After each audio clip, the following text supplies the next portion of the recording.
Ladies and gentlemen, welcome to another episode of the Global Health Impact Network Education Series. Now, our goal with this series is to take you on a journey to understand the topics we discuss in more depth. Today's our fifth episode on a very interesting topic, which is intellectual property. We hope you're learning a lot on this great journey in understanding IP. Now, in today's episode, we will cover what are the costs of getting your protection and of not doing so. So, ladies and gentlemen, as always, I would like to introduce you to our expert, Mr. Joshua Goldberg, co-managing partner of Nave, Goldberg and Meyer. Joshua, as always, it's an absolute honor to have you back. Thank you. It's great to be here with you again, Martin. So, if you're ready, let's kick off today's episode. Absolutely. Perfect. So again, today's episode is what are the costs of getting your protection and of not doing so. So first things first, how much does it cost to get a patent? Well, that's a great question, Martin. It's one I'm asked all the time. And the answer, because I'm a lawyer, is it depends, right? So it depends on a lot of factors. So let's say, for example, you're a U.S. company and you want to file in the U.S. Well, first, there's always the question of what are the official fees here in the U.S. And that's going to depend on the size of your company. So if you're a typical company, large entity company, it's going to cost somewhere around 1,600 to 1,900 just in the official filing fee to file your patent application. If you're a small entity, it's going to be half that. So you're looking at somewhere in the $800 to $900 range. And if you're a micro entity, which means a really small company, you've never really gone through the patent system before. There's certain size standards as far as revenue and all that change from time to time, but it's really essentially for startups.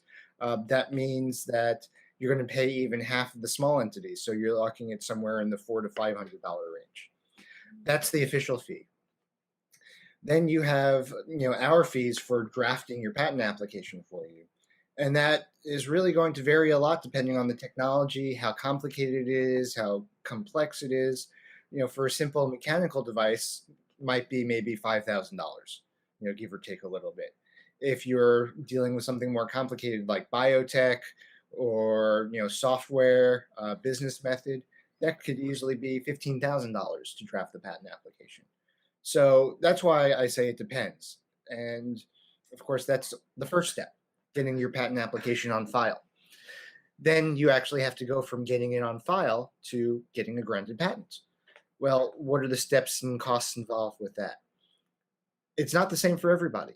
So sometimes you're able to proceed, you file your patent application, and the patent office looks at it, the examiner looks at it, and says, hey, you know what? We have no objections here. We're going to go right away to the allowance and granting stage. Does that happen often? No. Let's face it. It happens less than 10% of cases for sure. And in all honesty, I usually feel like if that does happen, it means I did not do my job properly because I probably left something on the table. I left some property on the table that you could get, but because I was too narrow, maybe that means the examiner was willing to give it to us right away, straight away, and we did not really test the boundaries of the full scope of what you can get. Now, there are times where it's absolutely desired to have something that quickly, in which case, fine, that's all well and good, but it's all part of the strategy. Now, let's say we do go there and we get your allowance right away. The official fee for getting your patent. So you pay your filing fee to have it examined, and then another fee to the U.S. Patent Office to actually get a granted patent. And that fee is, again, $1,200 for a large entity, $600 for a small entity, and $300 for a micro entity, depending, again, on the size of your company. And our fees for attending to that, getting the allowance, reporting it to you, checking the granted patent to make sure everything is okay. All in, we're talking, generally about $700-800, something like that. Now, what happens if it does not go straight through? And we do have to have a bit of the examination or back and forth with the patent office to be able to get you your granted patent. Each time we get an office action, which is the examiner saying, here's all the reasons why I think you're not entitled to a patent. Here's all the things that I think you need to overcome. It generally costs between 1,000 and 3,000 for each time for us to respond fully, get back to the examiner, maybe amend your claims or provide arguments, things like that. That's on average. And I know that's a really broad range, 1 to 3,000. But I give it because sometimes the issues are really easy to deal with, where you're closer to the $1,000 range. And sometimes it's really complicated. Let's face it, this can be really difficult. And there you're closer to the $3,000 range. It doesn't have to be complicated just on the technology side. It can also be complicated on what the examiner is saying to us. The other thing we do is sometimes when we get an office action, either it's clear that we and the examiner are not seeing eye to eye, there's a different approach to it. The examiner is reading our claims one way and we really meant something else. Or really, we just think it's important to get some feedback from the examiner to be able to clarify the issues, get them to understand where we're coming from, and get their advice as to what they want to see. So sometimes we recommend doing an examiner interview once we get an office action, where we'll actually go and meet with the examiner, now by phone, of course, in the pandemic days. It used to be we would go and physically walk to the patent office. It's a 10-minute walk from where our offices are. And just discuss the case, discuss what we're seeing, discuss what the examiner's rejections are, and ask for the examiner's help. How do we overcome this and get to the point where you're willing to grant us a patent? To do that interview typically is somewhere in the $800 to $1,200 range. So, those are the costs involved with a US patent. But that's just for the US, right? And as I've talked about in some of our other podcasts, you're not necessarily going to only be interested in the US. You might want to have protection throughout the world, or in the EPO, in Israel, in China, in Japan, in Brazil, many different places. Each time you want protection in another country, you're going to have to file another patent application, and that's going to have a cost involved. Now, you don't have to pay, of course, for drafting each time, because the one application we would draft here in the US is the same application we can file everywhere. But you are going to have to pay for official fees in every country. You're going to have to pay the fees for a local associate in every country to attend to the filing, to take care of everything, make sure everything's done correctly. And of course, if you're in countries that are not primarily English speaking, like say China or Israel, you're going to have to pay for translations. So general rule of thumb is you're looking at, if it's an English speaking country, like say Canada, add another $2,000 or so. If you're talking about another country with a translation required, like China or Japan, maybe add $6,000 or $7,000. A lot will depend on the size of the patent application, of course, because the more words to translate, the higher the fees are going to be. And if you're looking at someplace like the EPO, which is an amalgam of many different countries, right? So it's a one-stop shop for most of Europe. Now you're looking at about, say, $10,000, $8,000 to $10,000 to get the patent application on file. And then you have the same examination process and the same granting process in each of these countries. So what I typically say is, if you're interested in a worldwide estate, you have to count on an extra $10,000 to $20,000 per patent application per country, beyond what you're doing in your first country, which I usually use as the US. Okay, so with that being said, are translations necessary? And obviously, how would that impact the cost? Sure. So translations are only necessary in non-English primary speaking countries. I can file the same patent application in Canada, in Australia, in the UK, not have to pay anything extra for translations. China, Japan, Brazil, any place else that does not have English as their primary language, they're going to want the application in their local language. And what you're typically talking about is, 30 cents per word in translation, something like that. So for each country where there's a translation required, you have to budget for several, maybe $2,000 to $4,000, again, depending on the size of the patent application. Now, I mentioned the EPO before, European Patent Office, and the EPO accepts three languages: English, German, and French. So if you file in any of those languages, you do not need to translate the patent application. But once you make it through the process and you get an allowance where the EPO says, yes, we are willing to give you a granted patent, you are going to need to translate the claims into each of those languages. So if you're already in English, you're going to need to translate into the claims into German and French. If you're filed in French, you're going to need to translate it into English and German, and so on. That's an absolute requirement. And then depending what countries you want to nationalize in, because right now there's no EP patent, right? What happens is you get your EP patent grant, and then you have to select the countries you want to enter that into force in. So if I enter it into the UK, Ireland, places like that, there's no extra translation required. If instead my big markets are places like Poland and Turkey and Germany, I'm going to have to translate that patent for each of those local jurisdictions. So that's going to increase the cost as well as, of course, paying the fees for validation in each of those countries. So again, when I say $10,000 to $20,000 per application per country, yes, it's a broad range, but that translation is going to make a big impact on what the cost is as well. Okay, so does filing PCT save you money? Filing PCT. I didn't talk about PCT application in my discussion of costs. And what filing a PCT application does not technically save you money. What it does is let you defers costs for a while. So I know in one of our other discussions, Martin, I talked about how you have to make a foreign filing decision or an international filing decision by 1 year from when your first filing is. Filing a PCT application at that 1 year point lets you delay filing in all these other countries for an additional 18 months, for an additional year and a half. So there is a cost, of course, associated with filing the PCT application.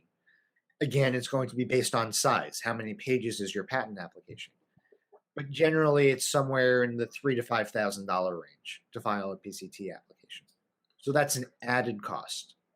But by spending that $3,000 to $5,000, now you're delaying that $10,000 to $20,000 per application per country by another 18 months.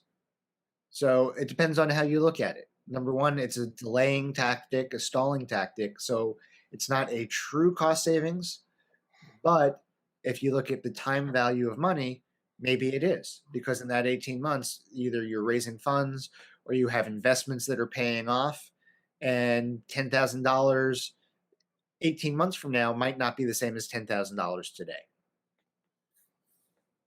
Okay, so what happens if I decide not to get a patent and just enter the marketplace? Well, that's certainly an option. And what that means to you is maybe perhaps you're entering at risk. Okay, so you have no true protection for your invention, at least. Now, there are, of course, other forms of IP that you can use: trademarks, copyrights. So anything you can do to protect yourself is going to help protect your markets, to help prevent competition. The other side of it is, if you're just talking about value and costs, if you have a patented product, that's considered, again, a legal monopoly, right? Nobody else can compete with you for a period of time. What that means is you can now charge monopoly pricing for whatever it is you're selling. So if maybe I had a widget that I was able to sell for $2 a widget, but now I get a patent on it that's patented protected product, I have my legal monopoly, maybe I can charge $3 a widget. That incremental increase for saying, yes, this is mine. Nobody can compete with me. You have to come to me to buy this, right? So there's value to that. There's potential profits you're giving up by not patenting your product. Okay, so can I just keep the invention as a trade secret? I'll give you my standard lawyer answer again. It depends, right? So trade secret is great. And depending on what you're doing, it might be a much more viable option than a patent, because a patent has a period of time for where it's viable, 20 years from when you file, and then your patent rights cease to exist. You've donated it to the public. Remember, I said that a patent is a legal monopoly. Governments around the world, including here in the US, don't like monopolies. So, in return for that legal monopoly, number one, you have to show everybody else how to make and practice your invention. And number two, the monopoly has a clear and definite endpoint to it, after which everybody else can compete with you. If instead you keep your invention as a trade secret, right, that's not a legal monopoly anymore. The value is all in keeping whatever it is you're doing as a secret. Yeah. As long as you can keep it secret, you will have that protection. So it could potentially last forever. There's real value to something that lasts forever rather than something that lasts 20 years. However, and this is the big however, it doesn't matter how somebody else finds out what you're doing. If it's no longer secret, it's no longer secret. So if you look at, I know we've talked about it, the most common, most well-known, most valuable trade secret in the world, the chemical formula for Coca-Cola, the formulation, what goes into it. For whatever reason, that's something that cannot be reverse engineered. Many people have tried and many people have failed. That is a great trade secret. If Coca-Cola had gotten a patent, that patent would have expired many, many, many years ago. That would have greatly decreased the value of Coca-Cola. Instead, now it's a trade secret. Nobody else can make it. Nobody else will be able to make it in perpetuity unless somebody steals that formula from Coca-Cola, which I consider to be extremely unlikely to happen from what I know of all the safeguards Coca-Cola takes. Now, if Coca-Cola instead had a formula that you could easily put into a gas chromatograph, say, and find out what was in it, the amounts, and make your own version, trade secret suddenly is less attractive. Because it means that somebody just has to go to the store, buy a bottle of Coca-Cola, put it in their gas chromatograph, and now they can compete with you to sell the exact same thing. So there is a definite risk there, right? Can you keep it a secret? Can you not keep it a secret? If not, trade secret's tough because once that secret's out, it's out. There's no getting it back. But if you can keep it a secret, it's absolutely worth it. The other real world example I like to use is software. If you have software and you're relying on trade secret protection, well, that could be a good option if, for example, you keep all your software behind a paywall. Mm-hmm. And maybe somebody sends you a request. I want you to do this analysis. I want you to do this manipulation. I want to see something from you. And you can use all the software behind the paywall that nobody can actually see what you're doing. And then you spit out an output. That's okay. That's something that you could possibly keep as a secret. If instead it's software that it has to be local to be able to be used, think Microsoft Word or Excel or something like that. Well, now you can't keep that secret because you're putting it out there to the world. Anybody can see it. That's not a good strategy. So that's why I say it depends. In some cases, yeah, trade secret protection is great. In most cases, I would say that's not the way you want to go. Okay, so I just have one more question for you. You said a patent lasts 20 years. Can you not renew that patent? So you do have to renew that patent during that 20-year period. Okay. So, for example, here in the US, let's say I got a granted patent today. What's today? June 8th, 2021, based on a patent application I filed June 8th, 2020. So my patent will last for 20 years from the day I filed it. I filed it June 8th, 2020. It will last until June 8th, 2040. But I have maintenance fees, renewal fees that I have to pay to keep the patent in force.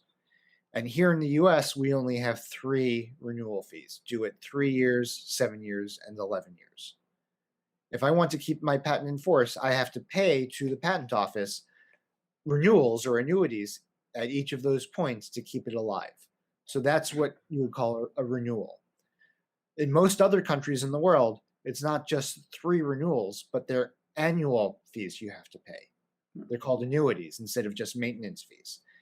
Every year, if I want to keep my patent application or my patent in force, I'm going to have to pay that renewal fee or annuity fee to keep it alive, essentially.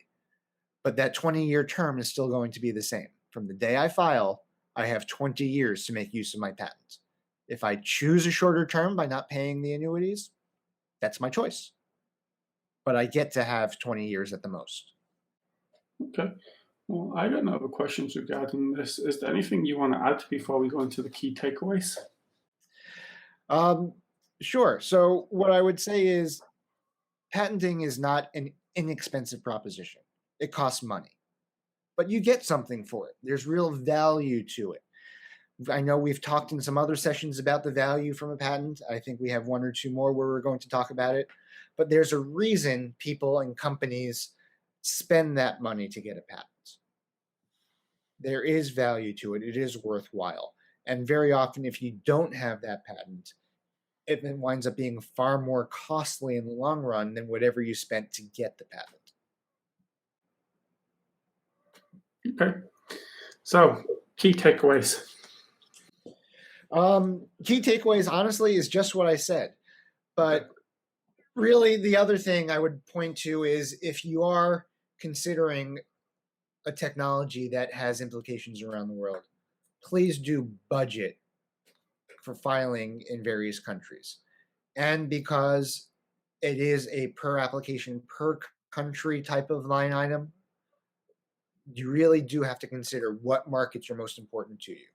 Nobody anymore can afford to file and protect their invention in every single market around the world. You're talking, I think, 186 markets, 186 countries, something like that. That's a really expensive proposition. So really hone in and focus in on where you're going to get the biggest bang for your buck and figure out, okay, what makes the most sense for me? Where's my money best spent to create value for the company, to protect what I'm doing? And have a strategy based on that. Okay, then I think that's going to be it for today. So thank you so much. The next episode, we will cover I have a patent. Now, what do I do with it? As always, Joshua, thank you so much. Everyone listening, I hope you learned a lot in today's episode. I know I have. Again, thank you so much, and I will see you next week. See you next week, Martin. Always a pleasure. Bye-bye. Bye.